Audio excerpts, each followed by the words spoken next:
Y vamos arriba, arriba, Puerto Rico. Buenas tardes, Boricua. Despierta. Este es el único programa que está generando una conversación de país. Soy Mayra López Mulero desde WKQ 580. Bueno, querida audiencia, crónica de una muerte anunciada. La licenciada Verónica Ferrajoli finalmente entendió que no tenía escapatoria y que el desenlace era inminente. Claro está, el desenlace no era el que ella deseaba, ni el que deseaba la gobernadora, pero la postura del Senado, por conducto de su presidente, fue muy firme y era evidente que todo señalaba que no contaba con los votos para ser confirmada. Y yo insisto, querida audiencia, de que todo lo relacionado con el viacrucis por el cual pasó Verónica Ferrajoli responde a unas circunstancias que no fueron develadas en su totalidad.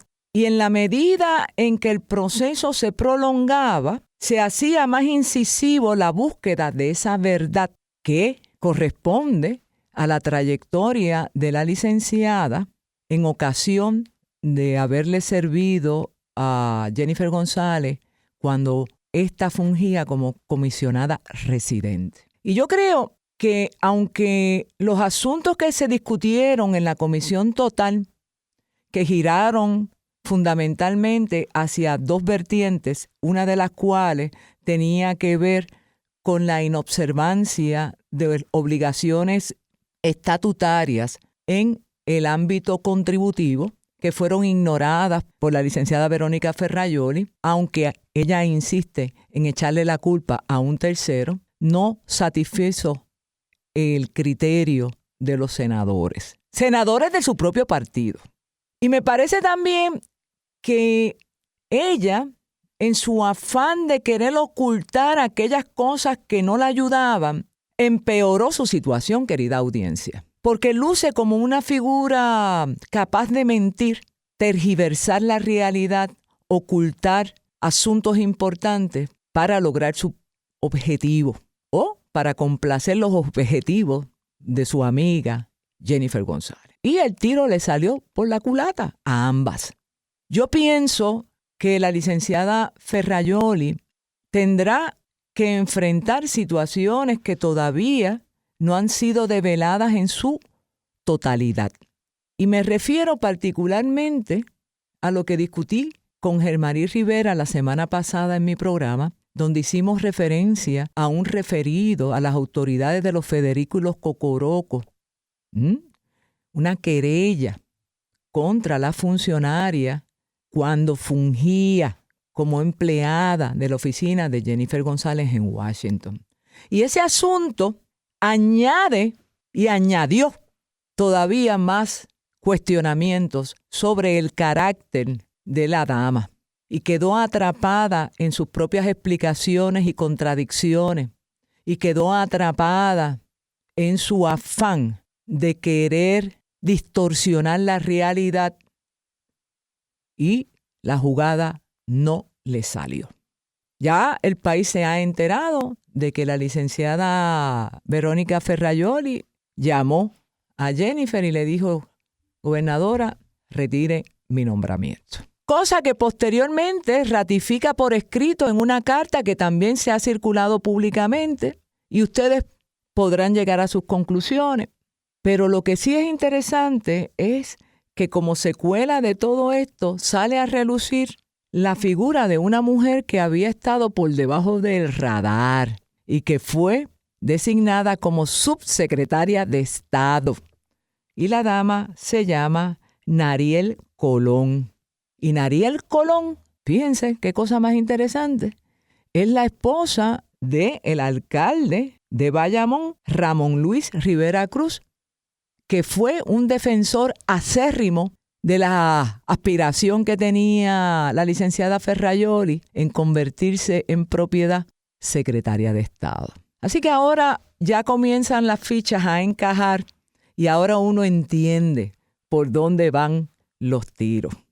Ciertamente, esta situación es la antesala de un serio choque de trenes entre el presidente del Senado y la gobernadora, a pesar de que se quiera decir lo contrario. Y según mis fuentes, e incluso según las propias expresiones de Verónica Ferrajoli a nivel público y de otros senadores del PNP, el cabildeo para tratar de conseguir a última hora los votos para confirmar a Verónica Ferrajoli como secretaria de Estado propició confrontaciones directas con senadores que no estaban dispuestos a ceder ante las exigencias y los reclamos de aquellos que impulsaban la confirmación de la dama. Y uno de esos senadores manifestó haber recibido, querida audiencia, por lo menos 5 llamadas telefónicas, 5 acercamientos de distintas maneras, 3 de los cuales asegura que fueron amigables y 2 de ellos que no lo fueron tanto. Y esas fueron expresiones de el senador Toledo, del Partido Nuevo Progresista. Ángel Toledo hizo esas manifestaciones. Y eso no es consistente con querer decirle al país, querida audiencia, de que todo esto fue entre amigos y que es un malentendido, que se puede pasar la página y que ahora vamos a seguir para adelante como equipo, según la diatriba esbozada por el senador José Oscar Morales. El país sabe más que eso. Pero vamos a abrir esta conversación y yo quiero integrar en la misma a el ex representante Luis Raúl Torres. Lo tengo en línea telefónica. Buenas tardes, Luis Raúl, ¿cómo estás? Muy buenas tardes, licenciada, a usted y a todo el pueblo de Puerto Rico que la escuchan en esta conversación de país. Antes de hablar sobre el tema energético que quiero discutir de alguna manera con usted, me parece interesante compartir impresiones sobre todo el desenlace que conocemos hoy de este bollete llamado Verónica Ferrajoli. Cuénteme. Esa es la crónica de una muerte anunciada. Usted sabe muy bien que hace más de 2 semanas en su programa nosotros hablamos de este tema, de la situación que presentaba la secretaria de Estado designada con aparentemente no haber cumplido con sus responsabilidades contributivas, con el posible conflicto de interés, o no posible, el conflicto de interés que representa el que ella fuera secretaria de Estado y a su vez su marido sea el secretario de la Gobernación. En un momento dado él es el supervisor de ella y cuando ella es gobernadora interina ella es la supervisora de él, para que la gente lo tenga claro. Y son 2 puestos que se interrelacionan en el proceso gubernamental todo el tiempo y son los que toman las decisiones principales en el gobierno, tanto en colaboración con la gobernadora como en ausencia de la gobernadora, como ha pasado ya que ella fungió en varias ocasiones como gobernadora interina, porque tenemos una gobernadora viajera. Así que en ese sentido, pues no quedaba otra alternativa, y lo habíamos discutido en su programa, que era o ella retiraba su nombramiento, lo pedía que lo retiraran, o la gobernadora retiraba el nombramiento, o dejaba que la colgaran en el Senado. Oye, Luis Raúl, sí, perdona que te interrumpa. En efecto, todo lo que tú has estado expresándole a mi audiencia es absolutamente correcto, pero a mí lo que me parece realmente, ¿cómo te diría yo?, insólito, sí, es que luego de todo ese viacrucis vivido por esta señora Ferrajoli, sí, que todavía, después de todo lo que ha ocurrido, todavía Jennifer González insiste y cito, y mira lo que dice: me reafirmo en la calidad de profesional y ser humano que la licenciada Verónica Ferrajoli y en que no hay nada que la descalifique para ser confirmada como secretaria de Estado. Cierro la cita. Jennifer González, después de todo lo que se ha discutido, le dice al país que no hay ninguna razón que justificara el rechazo del Senado a esta nominación. Uy, me parece que quien queda mal parada, que quien queda bien mal parada es la gobernante. Por eso, pero ¿qué podemos esperar de Jennifer González Colón cuando usted sabe muy bien que nombra a un secretario de Recursos Naturales que no sabe lo que son los recursos naturales, dicho por él mismo a contestaciones de preguntas que le hicieron en la vista de confirmación, que viene y su primera acción es tratar de eliminar por una orden administrativa todo tipo de investigación, todo tipo de ilegalidad que hayan cometido personas que han construido sobre el mar y sobre los mangles allí en Laja, para proteger a los suegros de la gobernadora. ¿Qué otra cosa podemos esperar cuando tenemos una gobernadora que nombra un secretario de salud con unos graves conflictos, que se burlaba ella y la secretaria de Estado? Se burlaban en las conferencias de prensa del doctor Carlos Díaz, director del Colegio de Médicos Cirujanos de Puerto Rico, cuando hacía las imputaciones de mal manejo de fondos del colegio por parte del secretario Víctor Ramos, y ellas lo que hacían era que se burlaban y decían que era una persona que tenía problemas mentales, y se reían en la conferencia de prensa. Pues imagínense qué uno puede esperar cuando descubren que su secretaria de Estado, su amiga del alma, su compañera de mucho tiempo en su oficina, amiga íntima, dice la gobernadora que no tiene ningún tipo de problema, cuando si usted, mire, si yo hubiese sido legislador y hubiese dejado de rendir mi planilla un año y pido una prórroga de 6 meses y no la cumplo, me hubiesen expulsado de la Cámara de Representantes, como hicieron con Nicolás Noguera cuando no rendía su planilla, y Ramón Luis Rivera, el alcalde de Bayamón, a quien hoy su esposa le sacan un subsecretario para ponerle a su secretaria y dejarla interina con la intención, según por ahí dicen la fuente, de que la nombren posteriormente secretaria de Estado. Ramón Luis fue el que empujó el que se expulsara del Senado de Puerto Rico a Nicolás Noguera, el ex senador, que en paz descanse, porque no había rendido planilla y porque no había pagado sus contribuciones y porque no las había rendido a tiempo. Pero Ramón Luis también dice que no es lo mismo. No es lo mismo porque... no es lo mismo lo que él hizo contra Nicolás Noguera en ese momento con lo que está pasando con Ferrayoli. No es lo mismo. ¿Qué te parece eso? ¿Cómo que no va a ser lo mismo si Nicolás Noguera después fue corriendo y pagó las contribuciones en una colecturía en Loíza? Claro. Y después, cuando lo llevaron a los tribunales, salió no culpable de ninguno de los cargos. Bueno, y por eso es que ahora uno entiende por qué el señor alcalde de Bayamón se fue a los medios a tratar de defender lo indefendible en el contexto de los asuntos cuestionables e impropios que él le sacaron en la comisión total a la candidata, a la nominada, licenciada Ferrayoli.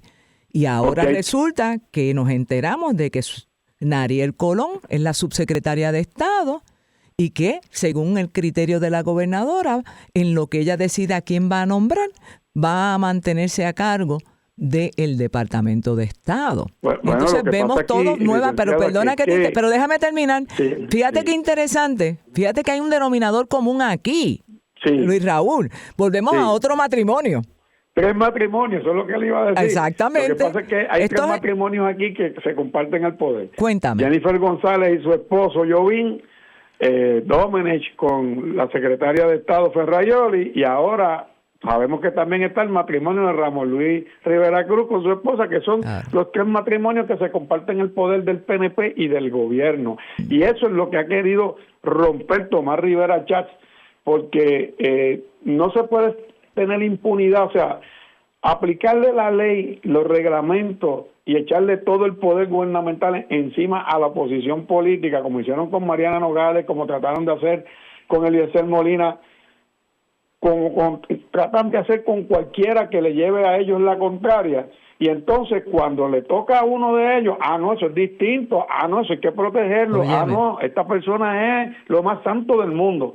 Y esas son las cosas que no se pueden permitir. En esta ocasión yo tengo que acreditársela al presidente del Senado, Tomás Rivera Chats, que de hecho escribí una columna y hablé de él, y hablé cómo lo conozco y cómo lo he visto ejecutar, y que estaba defendiendo el poder legislativo y que yo esperaba que no se diera y que los senadores que lo acompañaban no se intimidaran, porque sé que estuvieron tratando de romperle los huesos durante este fin de semana pasado para que votaran a favor de la nominada de Jennifer González, y no lo lograron. Y si tú me permites, aún rompiéndole los huesos, no consiguieron los votos, y por eso es que ella retira su nombramiento. No es porque es la más santa y quiere evitarle problemas a Jennifer, como ahora quieren hacer ver, es que no tuvieron los votos, punto. Déjame decirte lo siguiente, Luis Raúl.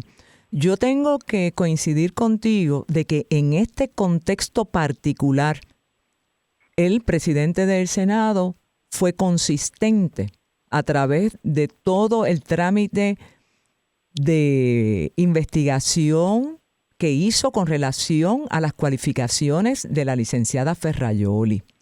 Sin embargo, tengo también que levantar mi suspicacia porque hay un contraste en el manejo de este caso versus los otros que fueron sometidos antes de Ferrajoli a otras comisiones totales, y ya tú has mencionado las dos figuras.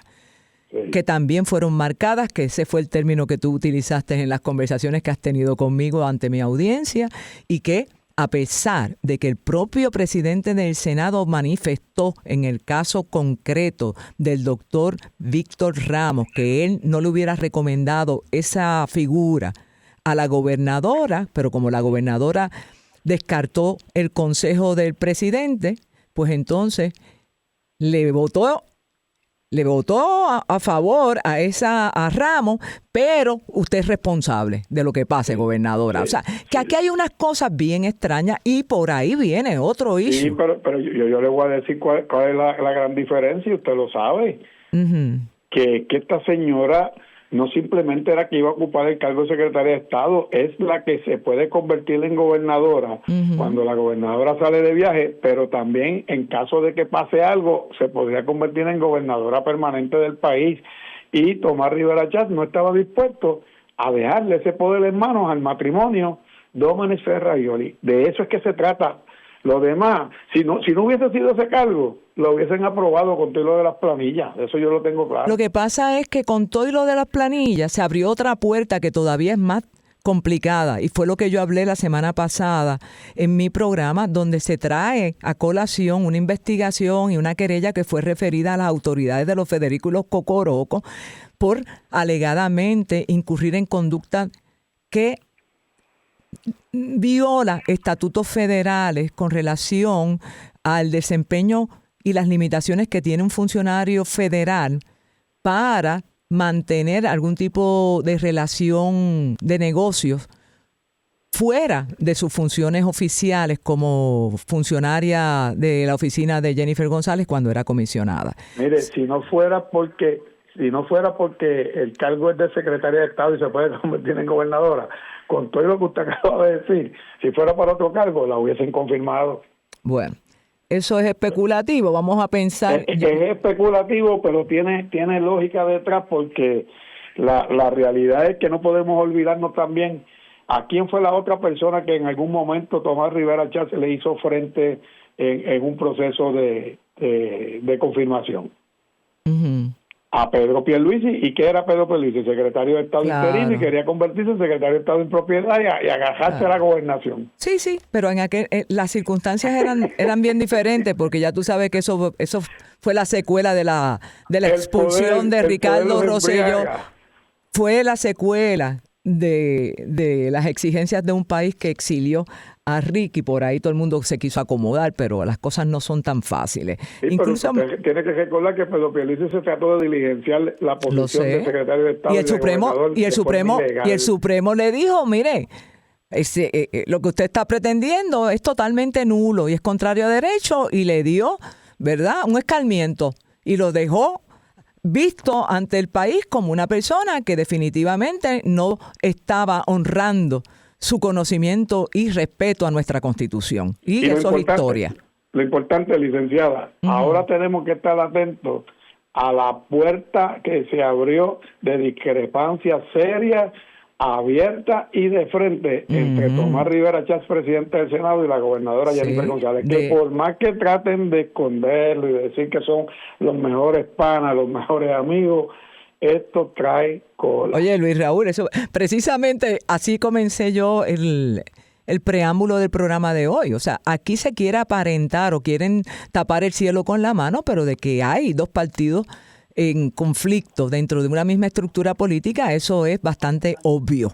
No hay peor ciego el que no quiera verlo. El que quiera ignorarlo, bueno, eso es problema de ellos, pero es evidente. Exacto. Incluso, a mí también te quería comentar que estaba leyendo en El Vocero, en la página la página 4 del Vocero de hoy, Pedro Menéndez Sanabria habla y entrevista a Ferrajoli y ella expone las múltiples ocasiones que intentó tener contacto directo con los senadores para aclarar cualquier duda que ellos tuvieran como parte del trámite previo a la determinación final, si la iban a confirmar o no. Y me parece interesante que surge de esta entrevista que ella dice, Ferrajoli, un poco, pienso yo, frustrada, que muchos senadores sencillamente no la atendieron, ni a través del teléfono, ni en su oficina, y que ella insiste en que le coartaron la posibilidad de poder exponer su punto.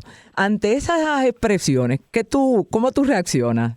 Bueno, de yo haber estado 24 años en el proceso legislativo, activo como legislador, pues ella está equivocada. O sea, un legislador no tiene que sentarse en forma individual con ninguna persona para que aclare dudas o demás, porque para eso es el proceso de la vista pública y para eso están los documentos que se le requieren. Es una cuestión totalmente voluntaria de un legislador si la quiere recibir antes de la vista pública o si la quiere recibir durante el proceso legislativo en su oficina, en una reunión personal y privada. De hecho, yo siempre me negué a recibir en forma privada a Fermín Fontanes Gómez en mi oficina. ¿Por qué? Yo siempre lo atendía en las vistas públicas porque los acercamientos me los hacían terceros a nombre de Fermín Fontanes para que yo los recibiera en mi oficina, y eran cabilderos del Partido Popular, la mayoría, y del PNP. Wow. Para que la gente sepa que House of Cards tiene una vertiente boricua. ¡Uy! Perdón. Entonces después por cuando existir. usted se reúne en privado con ellos, son capaces de decirle que usted le dijo que la iba a apoyar. Claro. Aunque no sea cierto. Claro. O que usted le insinuó tal o cual cosa. O que usted le pidió tal o cual cosa. Por eso es que es un peligro esas reuniones privadas o previas de un legislador con alguien que es nominado, o de un legislador con algún proyecto que se va a aprobar, porque muchas veces yo nunca me reunía solo con ningún funcionario ni con nadie que me visitaba. Yo siempre estaba con mis asesores presentes y con otras personas, porque se presta que después digan que usted le pidió, le insinuó. De hecho, cuando el caso de Luma, a mí me visitaron unos funcionarios de la administración de Pedro Pierluisi de alto nivel a mi oficina y me dieron, ¿qué es lo que usted quiere para que nos ayude, para que nos ayude? Oigan bien, y yo le dije a mi asesora, dame acá la lista de las 19 enmiendas para el contrato. Claro. Aquí tiene las 19 enmiendas que yo quiero que le hagan el contrato a nombre del pueblo de Puerto Rico. ¿Sabe qué? Se fueron cabizbajos. Sí, pero es bueno que tú lo digas porque la gente no está al tanto de cómo se manejan los trámites legislativos. Y obviamente aquí también los senadores se están protegiendo para no exponerse a ningún tipo de amenaza, vedada o presiones de ninguna naturaleza que interfieran con sus prerrogativas como legisladores de tener libertad de criterio para llegar a sus propias conclusiones en su afán de poner primero el bienestar del país por encima de ningún interés ulterior que pueda beneficiar a nadie en particular. Yo vi a gobernadores hablarle fuerte en forma irrespetuosa a legisladores cuando querían aprobar algo y los legisladores no le querían votar a favor. Incluso sacarle en cara las cosas que le había dado para ayudarlos en sus distritos, como si eso fuera una ayuda personal o particular. Y quiero que te quedes en la línea telefónica porque quisiera que me comentes algunos sucesos que se están llevando, que se están configurando desde la óptica energética como antesala a la temporada alta de consumo y al problema de falta de generación. No te vayas, por favor, quédate en línea telefónica. Y usted, querido amigo y amiga que me escucha, no nos callan, no se vaya nadie.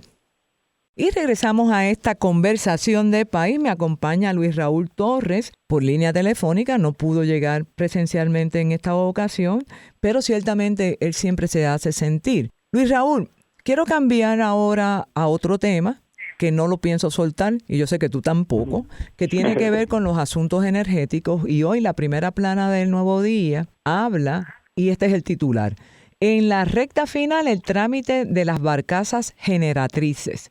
El gobierno aspira a que las unidades de emergencia, cuyo objetivo es limitar los relevos de carga en el pico del consumo eléctrico, entren en servicio para el 1 de junio. ¿Qué te parece esto? Evidentemente van a traer la barcaza y la van a poner en el sur de Puerto Rico para suplir gas natural, para generar energía durante la temporada que se avecina, que comienza el 1 de junio, que es la temporada de huracanes y de mayor demanda energética. No tenemos posibilidades de generar la energía suficiente y ahora venimos nuevamente con los parchos, según mi criterio. ¿Qué te parece a ti? Lo que tenemos que ver aquí, licenciada, es que hace mucho tiempo, cuando yo investigué hace 2 años y medio atrás, cuando investigué el contrato que le otorgó la Alianza Público-Privada a New Fortress Genera, pues New Fortress es la dueña de Genera, para administrar las plantas de generación eléctrica en nuestro país, le advertimos públicamente a la gente que, y hoy es el resultado, que esa empresa, New Fortress, no tenía la capacidad técnica ni siquiera financiera para manejar lo que es el corazón del sistema energético de Puerto Rico, que es la generación. Ahora estamos viendo los resultados que esta noticia confirma. Pero fíjate qué interesante, porque el zar de la energía, el ingeniero Josué Colón, habla de que hay que acelerar la evaluación de propuestas que están llegando a la atención de las autoridades de las alianzas público-privadas para buscar soluciones rápidas que nos permitan hacer acopio de distintos mecanismos para generar energía, aunque de manera temporera, y así suplir la deficiencia en generación, inyectando artificialmente, eso lo digo yo, 800 megavatios en generación de emergencia para esa temporada. ¿Esto tú crees que se va a lograr? Bueno, ojalá que se logre, y es necesario que se logre, porque aquí le han permitido a Genera que en estos 2 años, en vez de mejorar las plantas de generación, las han empeorado. Tienen plantas fuera de servicio, tienen plantas en malas condiciones de mantenimiento, no han cumplido con su contrato. El propio SAR lo reconoce en la entrevista, lo dijo anteriormente en unas visitas que le hizo a las plantas, y nadie le está exigiendo a Genera que ponga esas plantas al día y que dé una explicación de por qué no han cumplido. Lo que hicieron fue premiarlos pagándole $110 millones adelantados por unas métricas de ahorro que no han logrado. Y que lo que han hecho es que han forzado al gobierno a gastar más, porque ahora mismo ni siquiera han podido determinar cuánto es que va a costar el kilovatio hora que le compren a esas barcazas que pongan en el sur de Puerto Rico. No se sabe cuánto nos va a costar. No se sabe cuánto nos va a costar el combustible que van a usar esas barcazas, que son barcazas con combustible, que tienen su propio combustible, y que ese combustible también, el costo se lo van a pasar a nosotros, el pueblo. Óyeme, y aparte de eso, ¿cómo se va a interconectar todo ese asunto a la red? ¿Y qué va a pasar con los generadores portátiles de FEMA? ¿Te acuerdas? Los 17 generadores, eso. Eso es lo otro. Hace un año atrás Genera nos dijo a nosotros que con los 17 generadores, creo que compraron 13 y después faltaban 4, que le compraron a New Fortress mismo, con fondos FEMA, que eso iba a generar 380 megavatios y que con eso íbamos a resolver el problema de generación en las emergencias. ¿Recuerdan eso? Claro que lo recuerdo. Esa era la solución. Y no funcionó. Eso fue en el 2023. Lo que pasa es que están allí, los están usando, pero no tiene esa capacidad, Raúl. Si tú tienes 380 megavatios de emergencia, pero sacas una planta que te produce 200, 300, 400 megavatios, se cancela fuera de servicio, pues para nada hiciste. Seguro. Una cosa cancela la otra. Y sacaste 400. Claro. Los 800 megavatios que se contratarán próximamente se suman a los 350 megavatios de las 17 unidades temporales terrestres y a los cerca de 1.048 megavatios que aportan Ecoeléctrica y AES, para un total aproximado de 2.198 megavatios, o el equivalente al 69% de la demanda pico registrada en el 2024, que alcanzó los 3.181 megavatios en junio.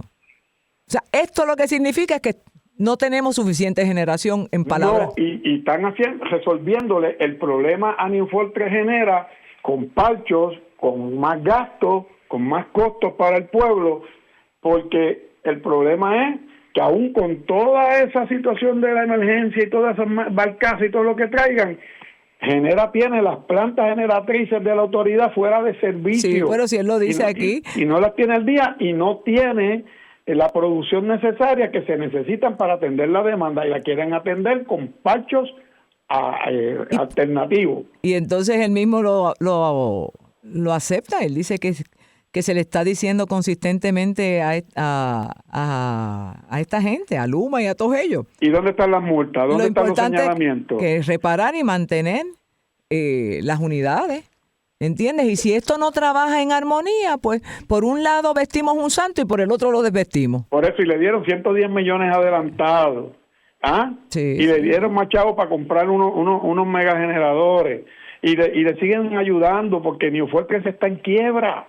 Newfork está en quiebra. Sus accionistas los tienen demandados en los tribunales de Estados Unidos por incumplimiento de las cosas que le garantizaron que iban a tener como ganancia. Entonces están viviendo, su contrato ellos están sobreviviendo para no declararse en quiebra total con el contrato de venta de gas natural que tienen en Puerto Rico y con todas estas cosas que lo que hacen es para vendernos más y más gas metano. Bueno, eso es que se trata. Y afectar nuestros bolsillos porque las tarifas van a pasarle al consumidor. Luis Raúl Torres, gracias. Gracias como siempre por formar parte de esta conversación. Que Dios bendiga al pueblo de Puerto Rico. Cómo no, que tengas muy buenas tardes. Juzgue usted. Yo creo que esto se cae de la mata. Y vuelvo e insisto, aquí hay una falta de transparencia que lo que provoca es el desasosiego y la incertidumbre. Ahora vamos a hablar sobre los asuntos que atañen a los municipios, que están muchos de ellos al borde de la quiebra y sencillamente no van a poder operar porque no hay dinero. Y estamos hablando de alrededor de 37 municipios, querida audiencia. Y entonces nadie hace nada. Bueno, hasta ahora. Porque resulta que hay un senador que presentó un proyecto que pretende buscar alternativas para resolver y evitar el colapso de estos municipios en lo que se refiere a poder estar en condiciones de darle los servicios esenciales a sus respectivos constituyentes. El senador en cuestión es Josian Santiago Rivera del Partido Popular Democrático. Hablé con él la semana pasada, pero no pudimos abordar esto con la profundidad que merece. Hice un compromiso con él y con ustedes. Querida audiencia, lo tengo en línea telefónica. Buenas tardes, senador. Gracias por su tiempo. Buenas tardes a ti, Mayra. Muchas gracias por la oportunidad de discutir un tema tan importante. Mire, yo estuve leyendo el proyecto que usted está presentando, que es el 566, donde básicamente se está anticipando el colapso de 37 municipios que se quedan insolventes para poder atender necesidades esenciales de sus constituyentes, y no ha pasado nada. Usted toma la ofensiva y trae una propuesta concreta para resolver el problema. Y yo quisiera que me la expliquen a arroz y habichuela, senador, por favor.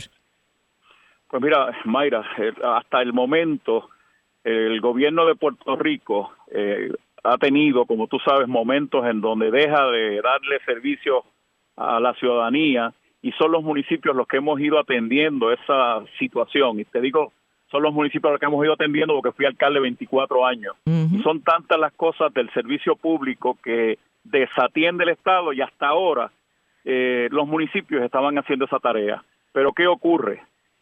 Nos enfrentamos ahora a que el gobierno de Puerto Rico va a disponer de menos recursos por la reducción de fondos federales, así que son más los servicios que van a quedar desprovistos de atención de parte del gobierno. Senador, y esto, perdone que lo interrumpa, y esto también tiene mucho que ver con la eliminación del fondo de equiparación, que era un mecanismo a través del cual se generaban ingresos para los municipios. A eso voy, exactamente. Los municipios, como te decía, eran los que estaban entrando a atender lo que el gobierno no atendía. Pero el problema es que al eliminar el fondo de equiparación, pues deja a esos 37 municipios con menos, le estás quitando hasta el 40% o más de su presupuesto. ¿Y usted? ¿Cuál es la situación? Bueno, porque entonces van a haber zonas del país desprovistas de servicios esenciales. Y si me permite... La realidad es que no podemos hablar de equiparación, porque la Junta no quiere hablar de eso, tampoco quiere hablar de subsidiar a los municipios. Lo que estamos diciendo en este momento es que esa responsabilidad inalienable del Estado de garantizarle servicios esenciales a toda la población, indistintamente donde viva, como el gobierno no tiene esa capacidad, lo que estamos señalando es que se le delegue, se le transfiera una porción pequeña del presupuesto, del 1% del presupuesto nacional, en una asignación de unos 130 millones de dólares, que es el 1% del presupuesto, a esos municipios que pierden el 40% o más, para garantizar entonces que esas zonas más empobrecidas del país, que han quedado rezagadas históricamente, no queden sin los servicios que necesitan de día a día. Óigame, senador, ese 1% del presupuesto nacional, según pude evaluar en el contenido del proyecto presentado por usted, saldría de los sobrantes de recaudos que con mucha frecuencia ocurre en Puerto Rico. Pues ¿verdad? Qué bueno que lo señalas. Lo que ocurre es que la Junta Fiscal no va a aceptar ninguna propuesta que le trastoque el presupuesto que ellos ya están recomendando. Por el otro lado, los municipios necesitan que sea de manera recurrente, no pueden estar todos los años con esta misma lucha. De acuerdo. Y esa inestabilidad. Así que la propuesta es sencilla. Históricamente, en los últimos años se ha registrado los informes, los estados financieros certificados del gobierno, que cada año hay alrededor de 200 o poco más de 200 millones de dólares de sobrante. Fondos del presupuesto estatal, no federal, que el gobierno, por alguna razón, las agencias no usaron ese dinero. Bueno, pues nosotros lo que estamos diciendo es que de ese fondo, de ese sobrante del año anterior, se asignen los 130 millones que se necesitan para mantener la operación de estos municipios.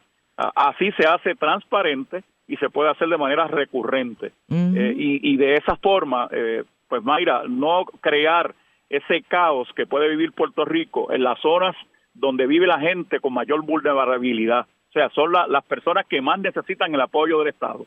Óigame, senador, y le pregunto, dentro del análisis esbozado por su señoría, en ocasión de buscar alternativas, el dinero que le entra a los municipios por concepto del pago del CRIM, las patentes y otros negocios que ellos hacen, ¿es insuficiente?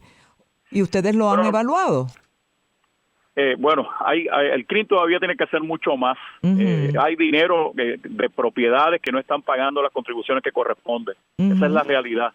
Y hay un plan de trabajo que se ha estado discutiendo con el CRIM para que atienda esa situación. Pero por el otro lado, licenciada, los municipios en conjunto recaudan alrededor de 2,000 millones de dólares al año de eso, de lo que tiene que ver con la contribución sobre la propiedad, el IBU, las patentes municipales, rentas, arbitrios de construcción. El recaudo local de los gobiernos locales suma, cuando son los 78 pueblos, unos 2,000 millones de dólares. Pero ¿qué ocurre? El gobierno le quita una porción para pagar la quiebra del retiro con el Pay-Go, le quita a los municipios para financiar los servicios de ACES del Plan Médico Público, le quita a los municipios para que le ayuden a pagar la deuda del Estado, y al final del día, de esos 2,000 millones, licenciada, el gobierno le quita cada año a los municipios 500 millones. O sea, que los que nos escuchan entiendan que cuando se habla de que el gobierno subsidia a los municipios es falso. Los municipios subsidian al Estado cediéndole el 25% de sus recaudos locales para que el gobierno pueda cumplir con sus obligaciones. Eso es bueno que la gente lo sepa, ¿sabe? Eso es importante que lo sepan. Y obviamente, senador, usted abre una conversación necesaria y oportuna. y qué bueno que ha pasado. Y yo espero que esto genere una reflexión profunda en todos los sectores con interés en este tema.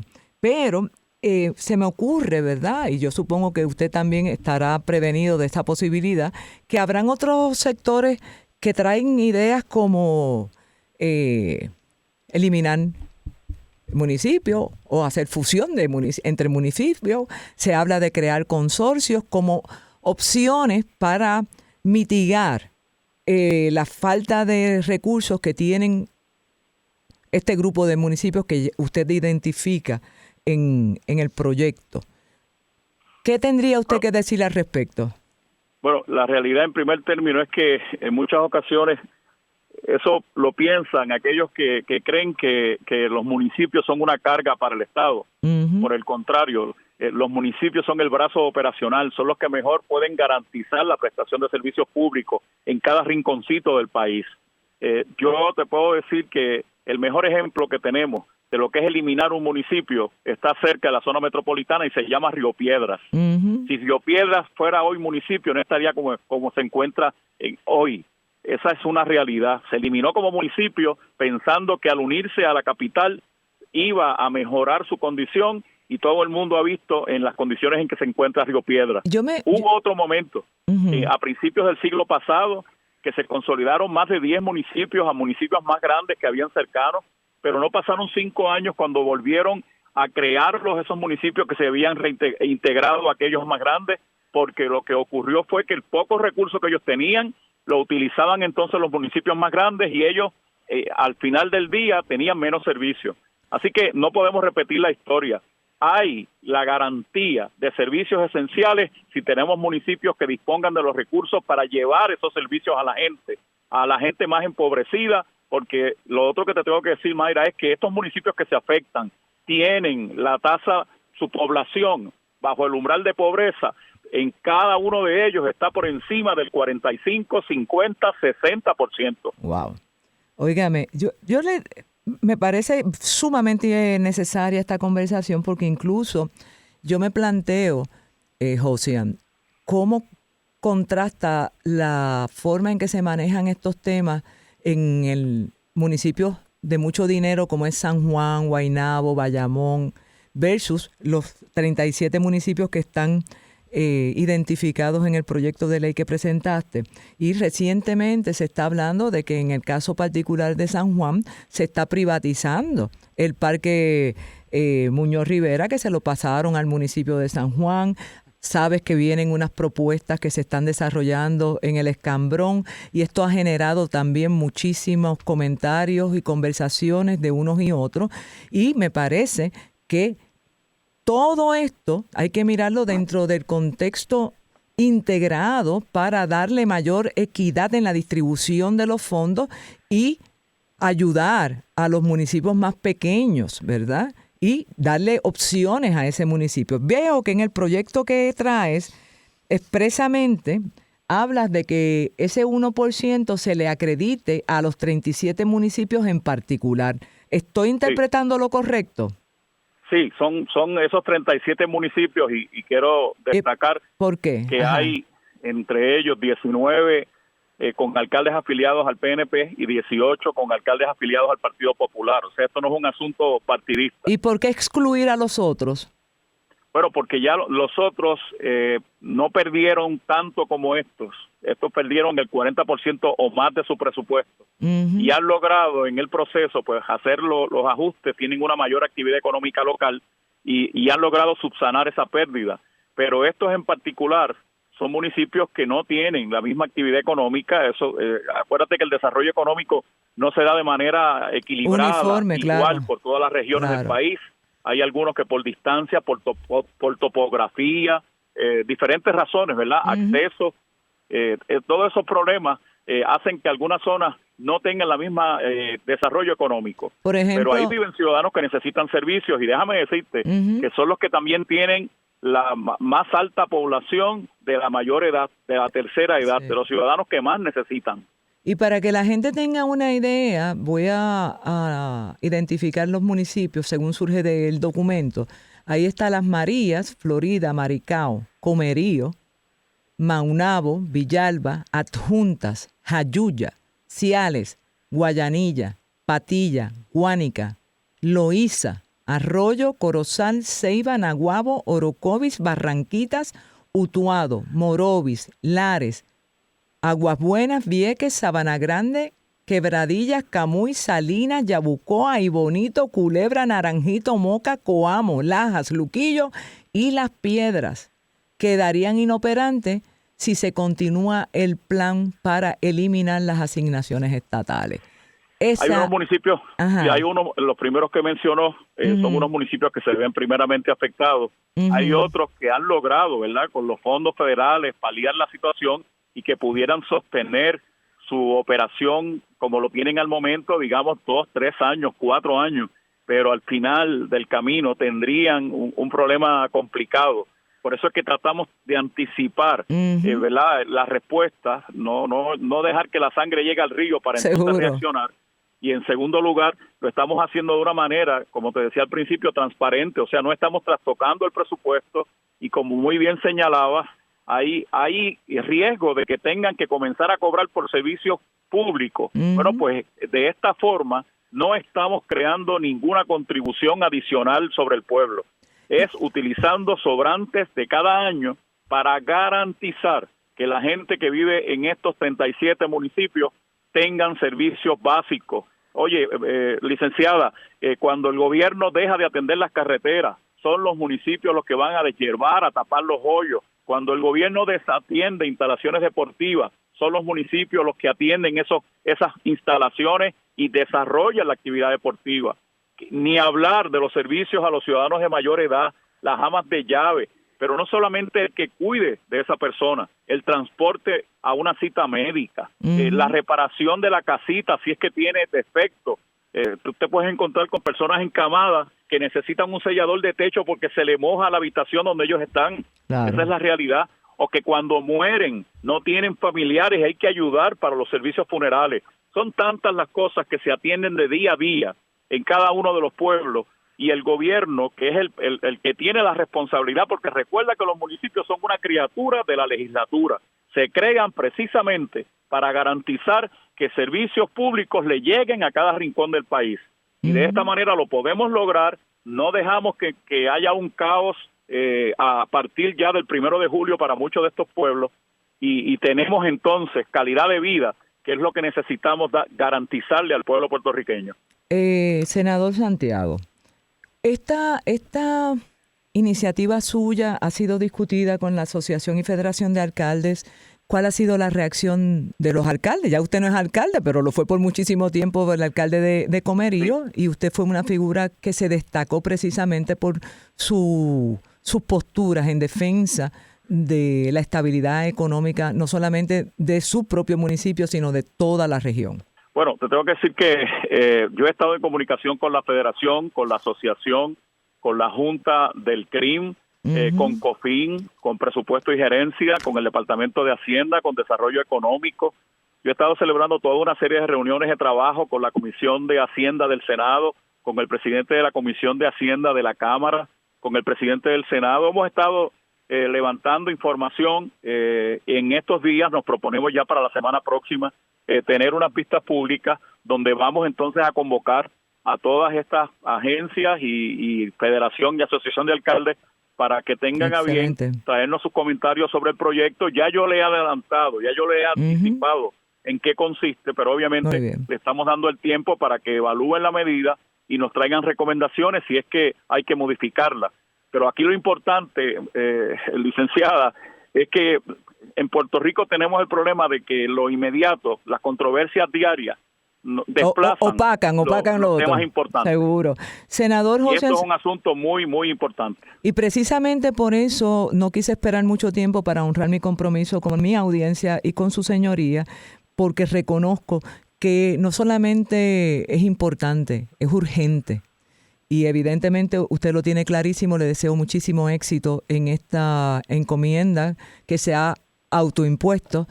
y ciertamente le vamos a estar dando seguimiento a la noticia. Por hoy le doy las gracias por ser parte de esta conversación de país. Honorable José Santiago Rivera, senador del Partido Popular Democrático. Que tenga buenas tardes. Gracias, licenciada. ¿Cómo no? Bueno, yo creo que de eso se trata el trabajo legislativo, de anticipar el futuro y comenzar a buscar herramientas para resolver los problemas apremiantes de nuestra población. No nos callan, mi partido es Puerto Rico. Seguimos mañana.